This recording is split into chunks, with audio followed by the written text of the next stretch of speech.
Hai Mai. Mai. Kamu dapat dia lampu dari ke sampai berikut.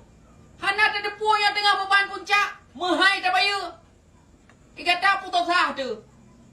Hampa-hampa pergi hata yang kanan. Yang hek kan si rumahnya yang cucur oh. Hai, bác đúng mặt đi, gặp ta mặt hemat. Apa lo?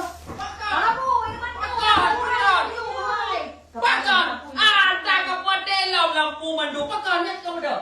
Kau bedahnya kau bedah. Jika budak ya je. Gadang payah atau nama cici nak taruh tu. Punya payah. Pusake ke iya ke? Pak take ke? Jarang kaki. Ha? Pusake ke? Ha? Ai mai. Ci dah telefon orang bulan deh. Wah, mudah-mudahan kan you bulan 6 lampu. Nanti kau ada ni. Dah yung mati lampu thaboh sakai beg mandum. Kedanya wajib dah hemat listrik. Nyo tengah beban puncak. Igoi pakai, urang lain pakai gerpoh mana pakai gerpoh hidup pakai mandum pakai. Nyo hemat listrik, hemat energi, hemat ekonomi, hemat biaya. Yang tu tak lupa hemat abu tak ada anu. Kumpul aku mati mandum. Bukan ya Bu, mak kasih beg tempat kele. Kan pakai yo. Nyo tengah ku buka oleh ma tu ku pertama infotainment. Nampo. Ya kadang-kadang listrik lagi suwe dia ni putar. Hana pernah hidup. Nyan kilometernya ni Pak Johor. Kecuali sama Lefton. Hana tua bayu los curian. Nyan hari tak ibadah hana tak. Tak dengar. Baik tegak tak nak ceramah. Listrik tepat waktu nu bayu.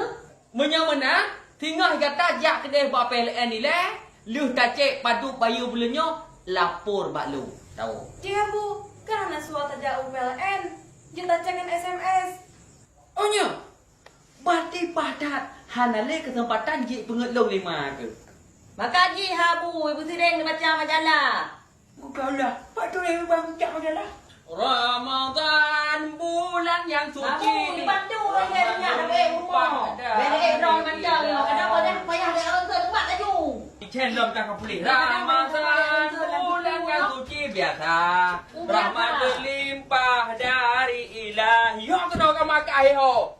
Alah ho tak dah Drone cik. Data senewen nama oh. Kau biar Tuhan kata yang tidak edan. Tak berkena nyak buntu.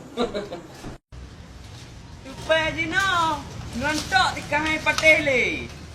Ngomong gerak-gerak. Le patele